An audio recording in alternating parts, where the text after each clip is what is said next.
سلام خدمت همه دوستان عزیزی که الان برای اولین بار دارید این فیلم آموزشی رو میبینید. من امیرحسین سلمه هستم و با اولین فیلم آموزشی از این پکیج آموزشی در خدمتتون هستم. یه توضیح در رابطه با این پکیج و کلا فیلم هایی که از الان به بعد دونه دونه تقریبا با فاصله زمانی 1 هفته آپلود میشه بهتون بگم. کلا این پکیج در رابطه با آهنگسازی و تنظیم با نرم افزار FL استودیو هستش که از قسمت های مختلف تشکیل شده، حالا از قسمت های بیسیک FL استودیو و یا از قسمت های ساخت موزیک های مختلف. و بحث دیگه ای که وجود داره اینه که به طور تقریبی هیچ فیلم آموزشی به این شکل با زبان فارسی وجود نداره که اینقدرم با جزئیات و نکات دقیقی بخواد بهتون این مطالب رو ارائه بده. بحث آموزشی ما بحثی که توی فیلم ها وجود داره کلا تو 2 بخش هستش. یک بخشی که به نام FL Studio Basics هستش که در رابطه با مسائل بیسیکی FL Studio پایه‌ای، حالا در رابطه با استفاده از VST های مختلف، استفاده از پلاگین های افکت صدای مختلف، حالا همه مسائلی که توی FL Studio به صورت بیسیک وجود داره که شما چه شکلی میتونید از اینا استفاده کنید، چه شکلی میتونید آهنگ بسازید و مسائل مختلفی که حالا بهش میرسیم. و بحث دیگه‌ای که وجود داره و اون قسمت دومی که عرض کردم اینه که در رابطه با ساخت موزیک های مختلفه. برای مثال حالا تو فیلممون در آینده مشاهده میکنید که مثلا ساخت یک ترک ترانس، ساخت یک بیت هاوس یا ساخت موزیک های مختلف که بعد از اینکه حالا این مسائل پایه‌ایمون به یک نقطه ای رسید، اون مطالب رو هم بهتون ارائه میدم. و بس که وجود داره ممکنه حالا یک سری از این فیلم ها تا شاید مثلا 1-2 جلسه اول برای بعضیا خیلی تکراری باشه، چون مسائل پایه‌ایه و دوستان خودشون یاد گرفتن، بلدن یا به هر دلیلی. ولی خب مسئله که وجود داره از اونجایی که باید این بحث حالا پکیجی که عرض کردم کامل باشه، من مجبورم که همه رو بگم برای حالا دوستانی که شاید ندونن. خب حالا من مستقیما میرم سر این مطالب و اگه چیزی هم جا انداخته بودم حالا در حین صحبتام بهتون میگم. ببینید توی این فیلم اولین فیلم آموزشیه و توی این فیلم ما دقیقاً میخوایم فقط بحث FL استودیو، اینکه چجوری FL استودیو کار میکنه، ابزارهای مختلف FL استودیو چیه، ما اصلا چجوری باید یک آهنگ رو توی این نرم افزار بسازیم ارائه میکنم بهتون و دونه دونه این نکات رو میگم. خیلی وارد جزئیات خاصی نمیشیم و در اصل فقط یه شمای کلی از این نرم افزار رو بهتون میدم که چجوری باید با این نرم افزار کار بکنید. من مستقیم اولین چیزی که بسیار مهمه توی این نرم افزار بحث این نوار ابزاریه که این بالاست. البته این نکته رو بگم که FL استودیویی که من کار میکنم باش و این آموزش ها رو ارائه میدم FL استودیو 11 هستش که شما میتونید حالا بخرید، دانلود کنید، نمیدونم. و بحث دیگه که خیلی مهمه اینه که تمام موزیک هایی که من میسازم، تمام ترک هایی که میسازم، هر کاری که من توی FL استودیو میکنم با VST های دیفالت خود FL استودیو 11 هستش که حالا یه سری VST داره که ما از همش هم اصلا استفاده نمی کنیم، از یه سری تعداد محدود استفاده میکنیم و من تو این فیلم ها ثابت میکنم که واقعا با همین نرم افزار و با همین VST های دیفالت خود FL استودیو میتونیم تقریبا تمام صداهایی رو که دوست داریم با بهترین کیفیت بسازیم و هیچ احتیاجی به حالا حتما VST های دیگه ای نیست. و اگر احیانا VST مثلا خاصی رو استفاده بکنم که توی FL استودیو وجود نداره، حتما میگم که چجوری دانلود کنید یا مسلما مطمئن باشید که دانلود کردنش راحته و به صورت رایگان وجود داره روی اینترنت. حالا میرسیم به این نوار ابزار بالا که من شروع کنم و حالا توضیحاتش رو بدم. اولین قسمتی که بحث مهمی هستش این قسمت، این نوار ابزار، این قسمت که از سمت چپ از 2 قسمت تشکیل میشه، قسمت سانگ و قسمت پترن. ببینید کلا توی نرم افزار FL استودیو شما هر صدایی رو که میخواید ایجاد بکنید و به عنوان سانگ یا ترک درش بیارید، باید اول یک پترن از اون رو بسازید. یعنی با از کنار هم چیده شدن یک سری پترن یه سانگ ایجاد میشه یا همون ترک یا آهنگی که ما میخوایم. که حالا دقیق تر اینو براتون توضیح میدم. مورد بعدی پلی هستش که خب پلی میکنه دیگه. حالا شما اگه رو سانگ باشید سانگتون پلی میشه و یا اگه پترن باشید پترنتون پلی میشه. مورد بعدی برای ضبط هستش، رکورد هستش، که حالا شما یک صدایی رو میخواید رکورد کنید با میکروفون یا حالا هر جوری، که اینم میرسیم بهش. قسمت بعدی قسمت تمپو کار هست. شما خب با توجه به تمپویی که موزیکتون داره میتونید به راحتی تمپوی کارتون رو اینجا انتخاب کنید که این نرم افزار VST که میچینید و با چه تمپویی اجرا بکنه.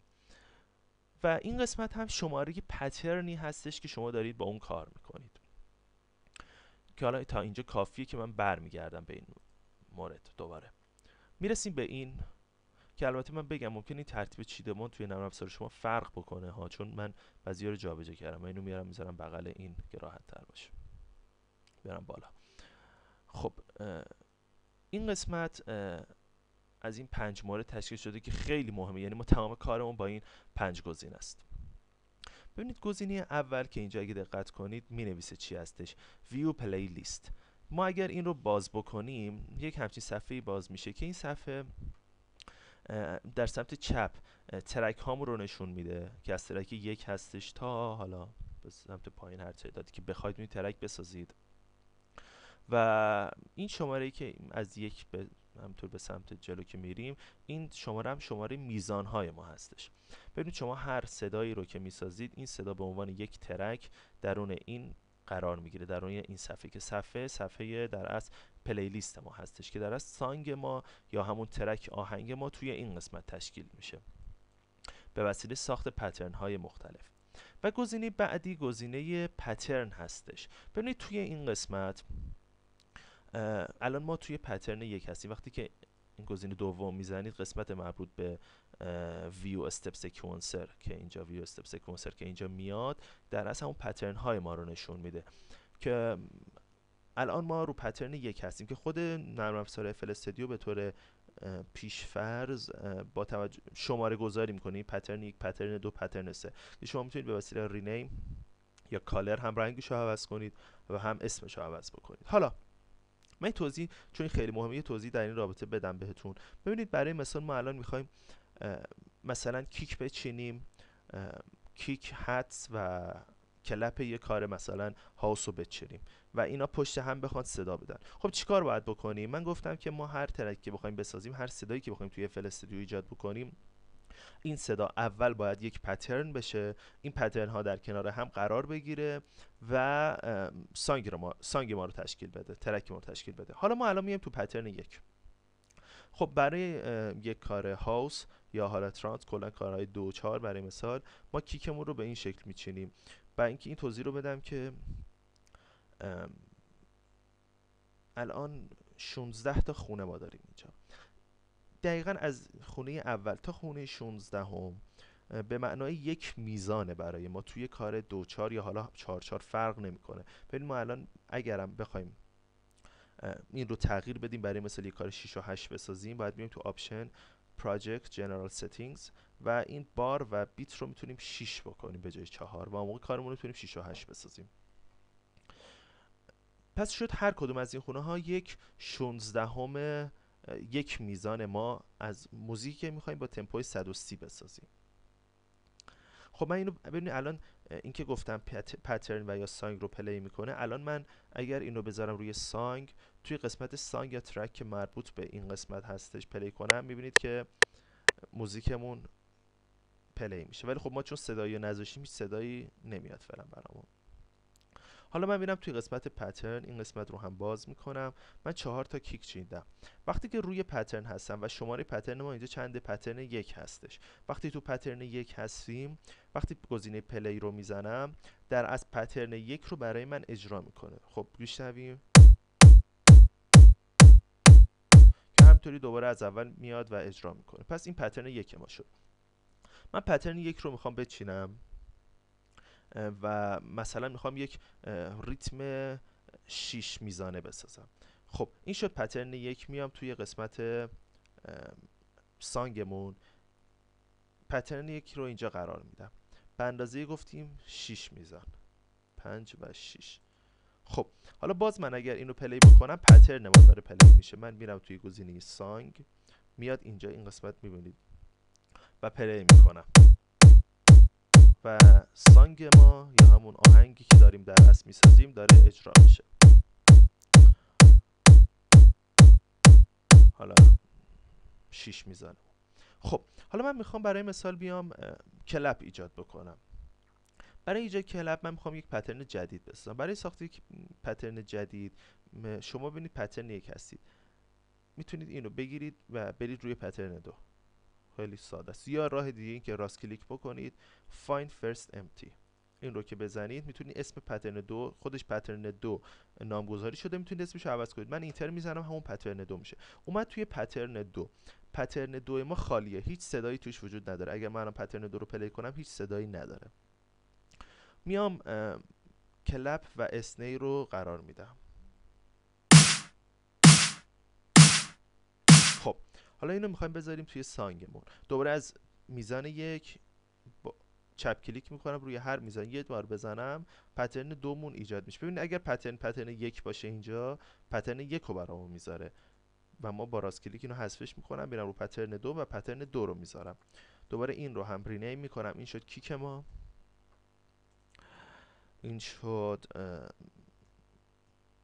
کلپس. خب حالا سانگ رو اجرا بکنیم.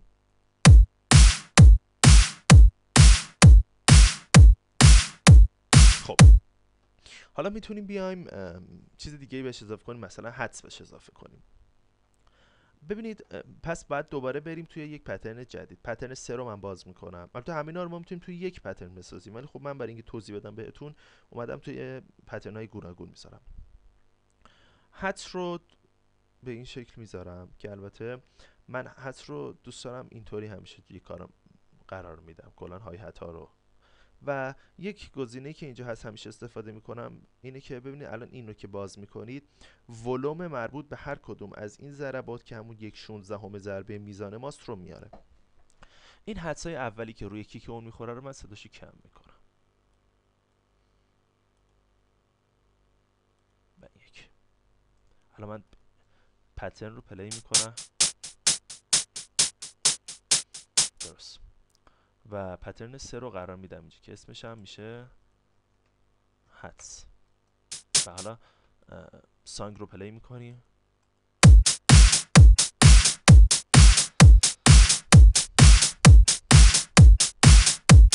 خب به این شکل. پس نحوه قرار گرفتن توی یعنی ساخت یک ترک توی پترن و قسمت سانگ رو یاد گرفتیم. حالا وارد این قسمت میشیم. گزینه 4 میشه در از ویو براوزر یا پلاگین پیکر که توی این قسمت شما میتونید سمپل هایی رو که نرم افزار اف ال استودیو داره استفاده بکنید، سمپل هایی که به صورت ویو هستش و یا سمپل هایی که حتی خودتون قرار دادید که حالا کم کم به این مورد هم میرسیم و استفاده میکنیم. برای مثلا من توی پکس توی درامز مثلا دنس ببینید اینا همش سمپل، مثلا حدس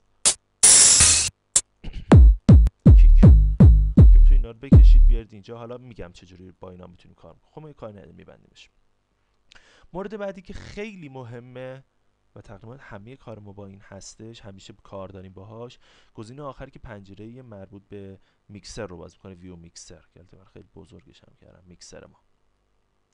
ببینید توی پنجره میکسر ما یک مورد اول مورد مسترمونه که تمامی ترک هایی که میسازیم رو میاریم یعنی به صورت دیفالت توی مستر قرار داره و ما هر افکتی که به مستر بدیم روی تمامی موزیکمون اجرا میشه. مورد های بعدی اینسرت 1 2 3 4 5 که همینطوری میره جلو مربوط میشه به ترک هایی که ما خودمون قرار میدیم توی اینسرت. که چجوری این کار رو انجام میدیم؟ ببینید میایم توی قسمت پترن. الان مربوط ما تو پترن 1 کیک داریم. الان من میخوام به کیک هم افکت بدم، برای مثال دارم میگم. خب یه بار که کلیک بکنم پنجره مربوط به ستینگ کیک برای من باز میشه. حالا من میخوام این کیک رو بفرستم توی یکی از پنجره های میکسرمون. ببینید اینجا عدد 1 رو دادم، اومد کیک ما رفت مستقیما توی اینسرت 1 که من وقتی اجرا میکنم این کیکمون شروع میکنه به زدن. میتونم بفرستم 2 3 4 5 یا هر عددی که بخوام. حالا من اینو میفرستم توی یک. همچنین 2 برای کلپ میشه، 3 هت میشه و اسنیر 4 که من اسم میذارم براشون. 1 شد کیکمون، 2 شد کلپ، 3 شد هت و 4 شد اسنیر. حالا ببینید وقتی که الان من موزیک رو پلی میکنم، هر 4 تای اینها شروع به زدن میکنه و این دی بی مترش در از بالا پایین میشه و مسترمون هم همچنین.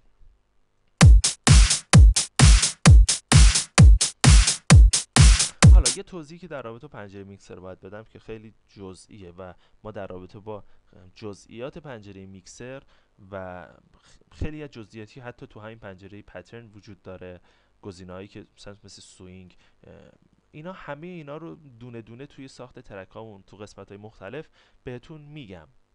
یعنی چیزی جا نمیندازیم، هر چیزی که لازم باشه. در حال حاضر چیزایی که واقعا لازمه و حیاتیه رو دونه دونه بهتون میگم که برای ساخت حالا اولین بیتمون، اولین ترکمون بتونیم ازشون استفاده بکنیم.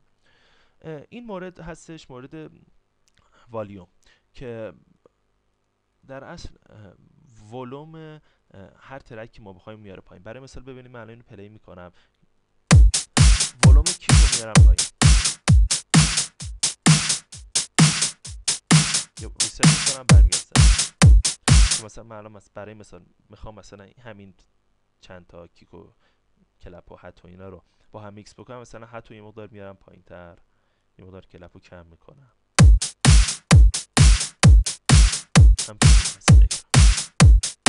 خب توی هر کدوم از اینا، روی هر کدوم از این پنجره های میکسر که شما کلیک بکنید، قسمت مربوط به افکس یا قسمت مربوط به افکت هایی که ما میخوایم بهشون بدیم اینجا هستش که باز میشه. الان روی کیک برای مثال من میخوام یک افکتی بهش بدم، یک اکوالایزر بندازم و برای مثال EQ2، حالا که دونه دونه توضیح میدم که مثلا EQ2 چی هست، چی کار میکنه. برای مثال میگم حالا مثلا من میخوام یه سری فرکانس رو تغییر بدم، مثلا حالا مثلا همچنین روی استر که به این شکل میتونیم به اینها در اصل افکت بدیم که الان کیک چون یک افکت داره، میبینید گزینه افکس اینجا روشن شده که گفتم این والیوم و این مورد پن کردنه در اصل، که برای مثال من اگر اینو بدم چپ، کیک ما توی قسمت چپ پن میشه، پنینگ میشه به قسمت چپ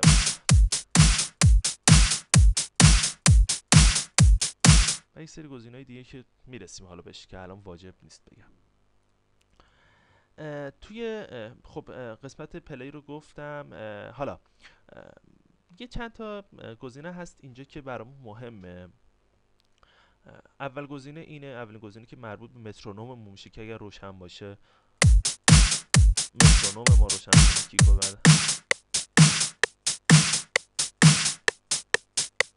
میبینید مترونوم داره میزنه که حالا مترونوم معمولا برای ضبط کار، وقتی یه کاری میخوایم ضبط بکنیم و یا مخصوصا برای ساخت ریمیکس ها، وقتی ما میخوایم موزیک رو ریمیکس کنیم، اولین کاری که باید بکنیم که مترونوم بگیریم، تمپو کار رو به دست بیاریم.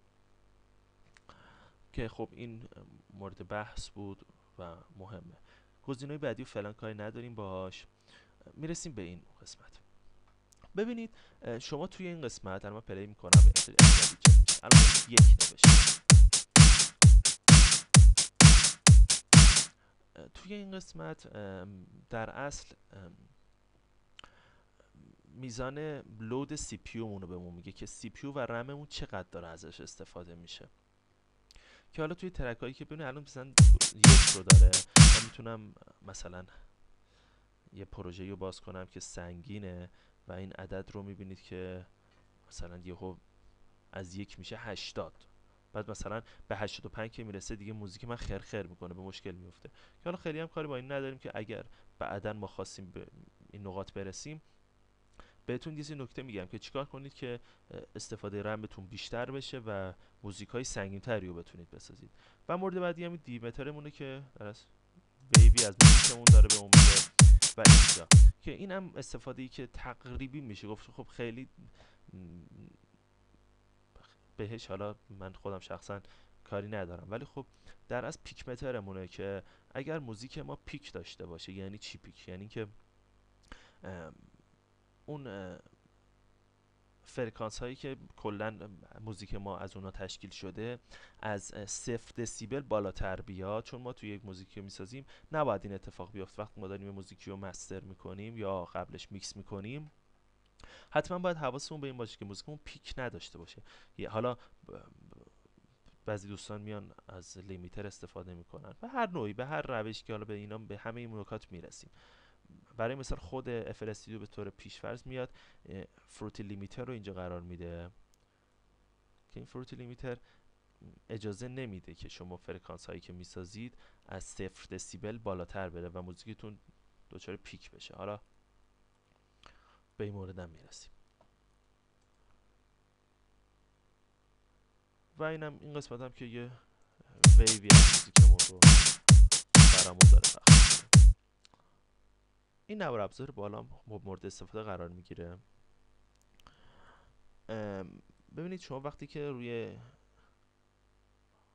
دونه دونه دستمای مختلف داره، مثلا روی پینت وقتی که میرید روی پترن 1 که باشید کلیک چپ رو نگه دارید و همینطوری موس رو بکشید پشت سر هم پترن 1 رو براتون قرار میده و همچنین با راست کلیک دیلیت میشه و اگر راست کلیک نگه دارید روش رد شید همه رو دیلیت میکنه.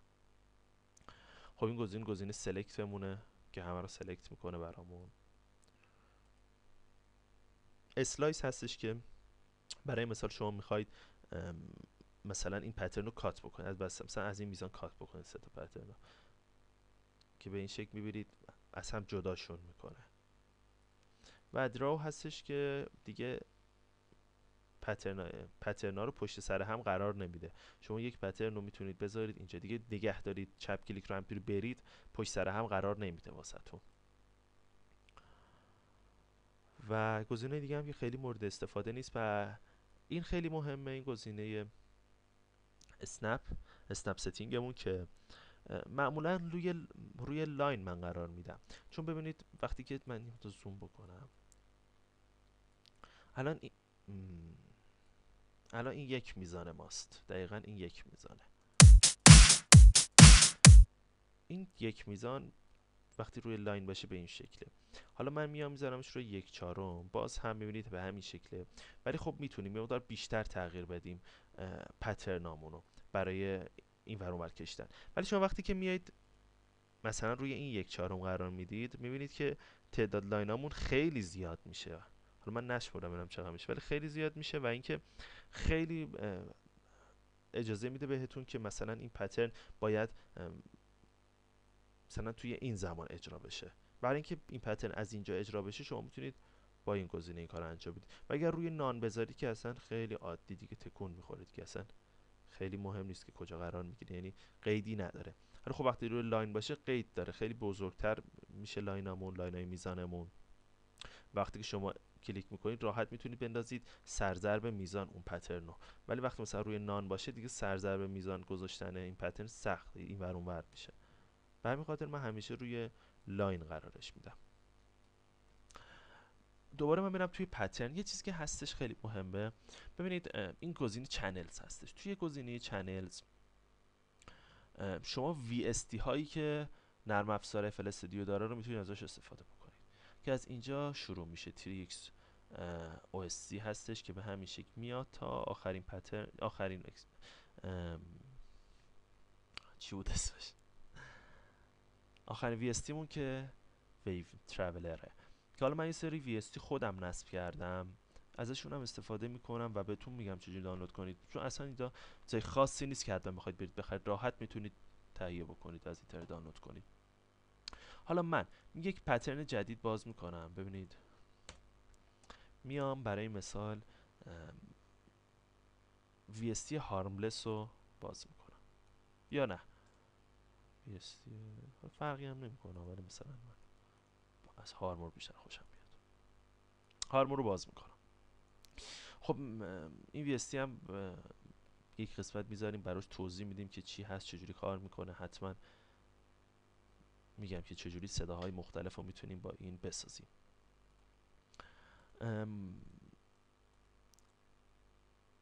الان ببینید من الان صدایی که این VS داره صدای دیفالت. حالا مثلا من میام، چون اینا همه تمامی البته این توضیح رو بدم، تمامی VST هایی که ما توی نرم افزار FL استودیو داریم همشون یک سری پریست دارن، یک سری صداهای از قبل ساخته شده هستن که درون اینها قرار داره و ما میتونیم از این صداها استفاده بکنیم. برای مثال توی VST هارمور شما میدونید آرپ، قسمت مربوط به آرپج ها، بیس ها، بلز ها، حالا صداهای افیکس هایی که داریم، کیبورد هایی که داریم، لید ها، پد ها و صداهای مختلفی که درش وجود داره. برای مثال من بیام آنالوگ بیس 1 رو انتخاب کنم که صداش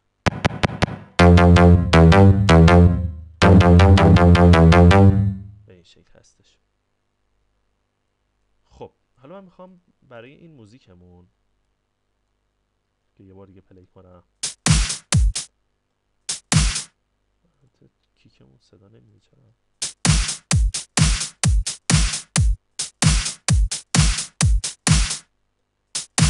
مهم نیست، از این پته.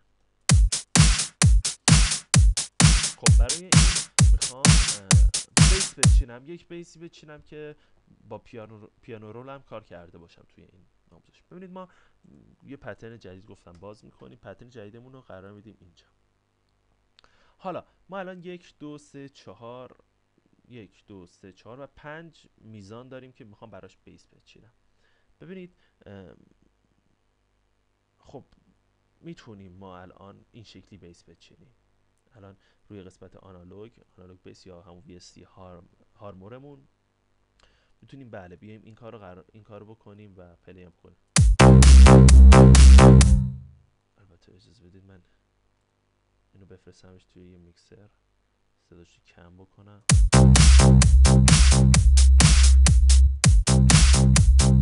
ولی خب یه مشکل بزرگی که اینجا وجود داره اینه که هر کدوم از اینا نوت C5 رو برای ما اجرا میکنن، یعنی نوت 2 اکتاو 5 رو که ما اصلا نمیخوایم اینو و با راست کلیک پاک میکنم. روش راست کلیک میکنم میام توی پیانو رول. حالا اینجا من میتونم برای این 1 2 3 4 و 5 میزانی که احتیاج دارم نوت بچینم، نوت بنویسم که چجوری کار بکنه. ببینید حالا چجوری از پیانو رول باید استفاده بکنید. ببینید شما با چپ کلیک میتونید یک نوت رو اجرا بکنید. این نوتی که الان من گذاشتم اینجا نوت 2 5، من میخوام بیام پایین‌تر و نوت لا رو قرار بدم.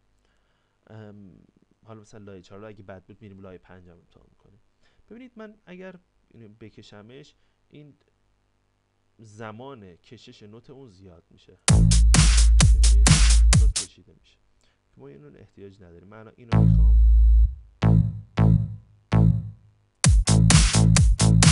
ببینید بیسمون داره اجرا میشه. چرا داره الان اجرا میشه؟ چون من اینجا قرار دادم دیگه.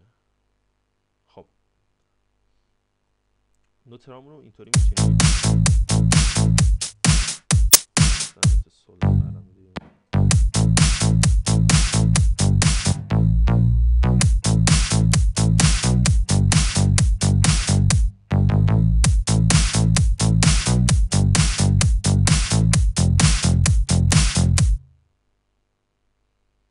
و در آخر نوت می.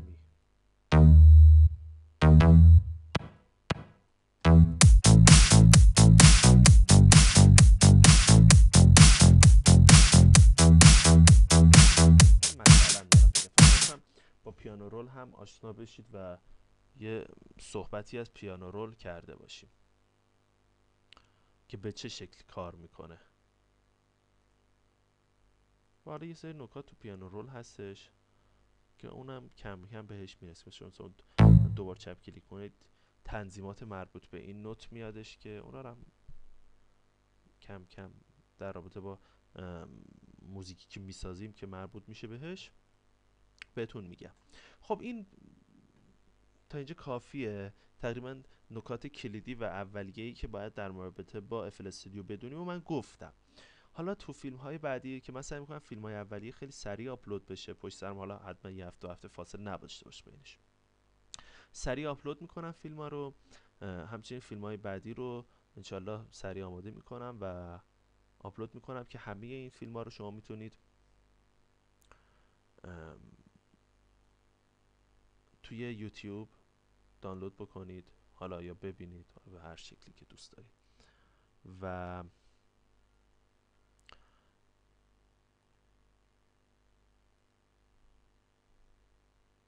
صفحه فیسبوک من هم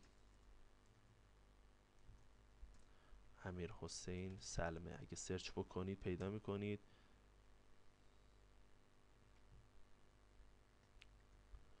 فیسبوک هم هستش و همچنین صفحه اینستاگرام هم امیر حسین آندلان سلمه که میتونید حالا به وسیله اینها هم فیسبوک مخصوصا با هم در ارتباط باشیم. همچنین توییتر هم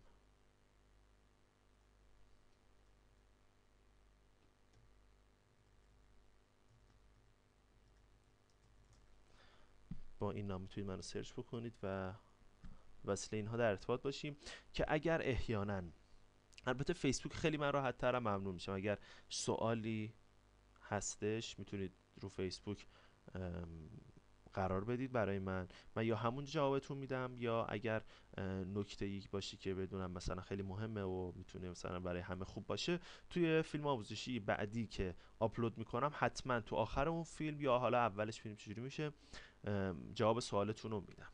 خب ممنونم. ان تا فیلم بعدی، خدا نگهدار.